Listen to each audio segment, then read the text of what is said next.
ধন্যবাদ অঙ্কুর আপনাকে। আমি কিন্তু এই মুহূর্তে মোহাম্মদপুরের যে কৃষি মার্কেট রয়েছে সেই কৃষি মার্কেটের কাঁচা বাজারে রয়েছি এবং সকাল থেকে কিন্তু আমি বাজার পরিস্থিতি দেখছিলাম যে আজ বাজার পরিস্থিতি কেমন। গত 2 সপ্তাহ কিন্তু আমরা দেখেছি যে বাজারের যে নিত্যপণ্য দ্রব্যের যে জিনিসগুলো দাম কিন্তু বেশ দাম বেড়ে গিয়েছিল, কিন্তু আজ কিন্তু চিত্রটা একটু ভিন্ন। আজ আমরা দেখছি যে সবজির দাম কিন্তু প্রায় সব সবজির দামই 100 নিচে রয়েছে এবং দুই একটি সবজির দাম 120 টাকা থেকে 110 টাকা পাওয়া যাচ্ছে। এবং আমি যদি আজ বলতে চাই টমেটো কিন্তু শুধু পাওয়া যাচ্ছে যে 120 টাকায় এবং সবচেয়ে কম দামে বিক্রি হচ্ছে কিন্তু পেঁপে, যেটি 40 টাকা কেজি ধরে পাওয়া যাচ্ছে এবং করলা কিন্তু এখন পাওয়া যাচ্ছে 60 থেকে 70 টাকা কেজিতে এবং বেগুনও কিন্তু বিক্রি হচ্ছে 100 থেকে 110 টাকায়। টমেটো যেটি বলেছি যে টমেটো কিন্তু গত সপ্তাহে 150 থেকে 170 টাকায় বিক্রি হয়েছিল, যেটি হচ্ছে 120 টাকায় নেমে এসেছে। এবং আমরা যদি আজকে বলি যে মাছের দাম কিন্তু এগিয়ে কিছুটা বাড়তি। বিক্রেতাদের সাথে আমরা কথা বলে দেখেছি, তারা বলছিল যে সরবরাহ এখন মাছের খুবই কম, যার কারণে মাছের দাম 30 থেকে 50 টাকা পর্যন্ত বেড়েছে এবং মুরগি এবং ডিমের দাম কিন্তু এখন অপরিবর্তিত রয়েছে। আমরা বিক্রেতাদের সাথে কথা বলে দেখেছি এবং ক্রেতারা কিন্তু বলছিল যে গত 2 সপ্তাহ থেকে এই সপ্তাহে একটু দাম কমেছে, যে কারণে স্বস্তি কিন্তু কিছুটা ফিরতে শুরু করছে বাজারে।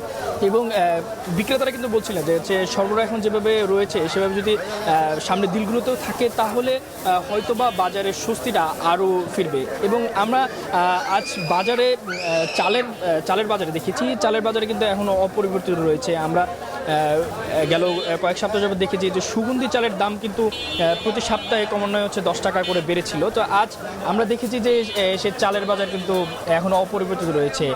220 টাকা কেজিতেই কিন্তু সুগন্ধি চাল বিক্রি হচ্ছে এবং পাশাপাশি যেই চালগুলো রয়েছে সেই চালের দামও কিন্তু এখনও পর্যন্ত আমরা দেখেছি যে অপরিবর্তিত রয়েছে।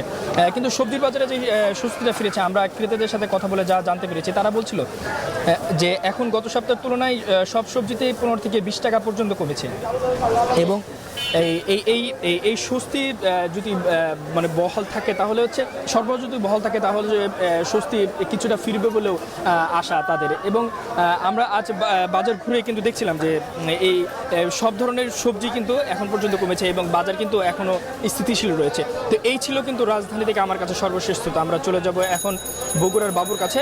বাবু, আপনি জানাবেন বগুড়ার এখন বাজার পরিস্থিতি কেমন? বগুড়ায় গেল 1 সপ্তাহ ধরে কাঁচা বাজার অনেকটা স্থিতিশীল রয়েছে।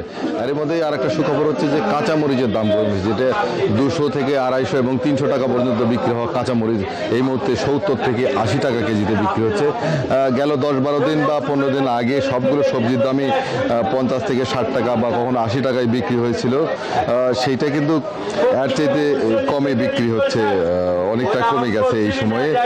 আজকে বগুড়ার বাজারে আলু 32 থেকে 34 টাকা, বেগুন 50 থেকে সর্বোচ্চ 80 টাকা, পেঁয়াজ 45 থেকে 50 টাকা, কাঁচামরিচ 60 থেকে 80 টাকা, বইকচু 50 টাকা, পটল 50 থেকে 60 টাকা, ঢেঁড়স 50 টাকা, পেঁপে 20 থেকে 25 টাকা, করলা রয়েছে 80 টাকা কেজিতে বিক্রি হয়েছে। তো মোটামুটি সরবরাহ বাড়লেই দাম কমে আসে। চলতি মৌসুমে যে গ্রীষ্মকালীন সবজি, মাঝখানে বেশ কিছুদিন বৃষ্টি হওয়ার কারণে ক্ষেতের থেকে ফসল সরবরাহ কমে গিয়েছিল এবং যার কারণে দামটাও বেড়ে গিয়েছিল। বিশেষ করে কাঁচামরিচের দাম এতটাই বেড়ে গিয়েছিল যে 300 টাকা কেজি পর্যন্ত বিক্রি হয়েছে কাঁচামরিচ। তো সেটা কিন্তু এখন 70 থেকে 80 টাকায় নেমে এসেছে, কখনো 60 টাকা কেজিতেও কাঁচামরিচ বিক্রি হচ্ছে বগুড়ার বাজারে। অন্যান্য যে সবজি সেগুলো মোটামুটি হাতের নাগালে স্থিতিশীল থাকায় জনমনে আমরা স্বস্তি দেখতে পেয়েছি। তো সাধারণ মানুষ মনে করছে যে বাজারটা যদি এরকম থাকে তাহলেই ভালো। তবে ওইদিকে মুরগি, মাছ এবং মাংসের দামও কিন্তু আগের মতোই রয়েছে। বগুড়ার পাইকারি বাজার এটি রাজা বাজার, যেখানে সব ধরনের সবজি পাওয়া যায় এবং শুক্রবার ছুটির দিন ক্রেতারা এই বাজারেই আসেন একটু কম মূল্যে পেতে। এখান থেকে যখন খুচরা বাজারে যায় তখন কিছুটা দাম বেশি। সব মিলিয়ে বগুড়ায় গেল 1 সপ্তাহ ধরে এই কাঁচা বাজার স্থিতিশীল রয়েছে, যার কারণে জনমনে স্বস্তি বিরাজ করছে। এই ছিল বগুড়ার সর্বশেষ। একই খবর জানতে চলে যাব রংপুরে সহকর্মী রেজাউল করিম মানিকের কাছে।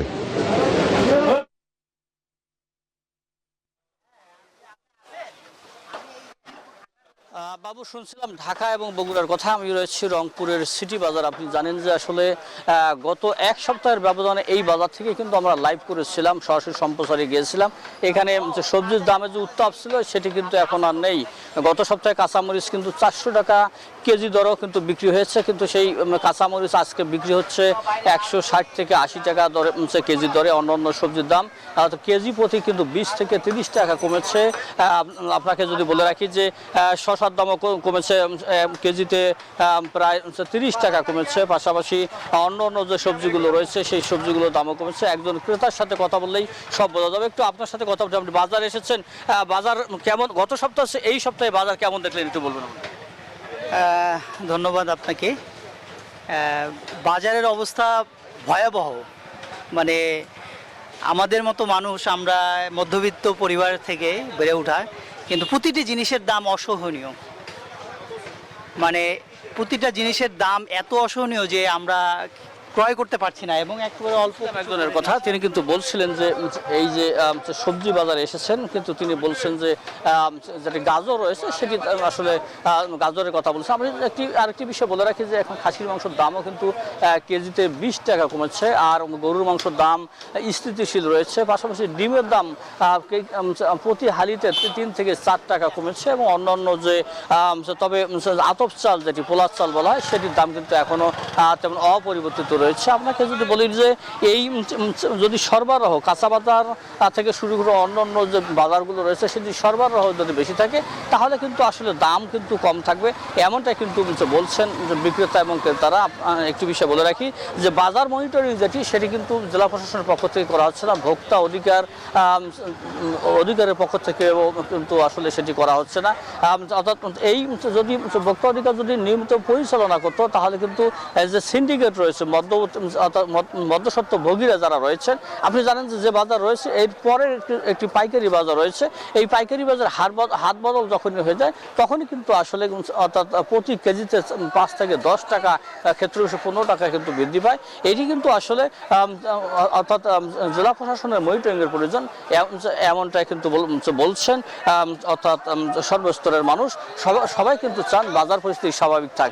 এই ছিল অঙ্কুর, রংপুর থেকে আমার কাছে কাঁচা বাজার কিংবা সাপ্তাহিক বাজারের সর্বশেষ খবর। ধন্যবাদ আপনাদের সকলকে। পদ্মা সেতু, মেট্রো রেল এবং এলিভেটেড এক্সপ্রেসওয়ে নির্মাণের গর্বিত অংশীদার বসুন্ধরা সিমেন্ট।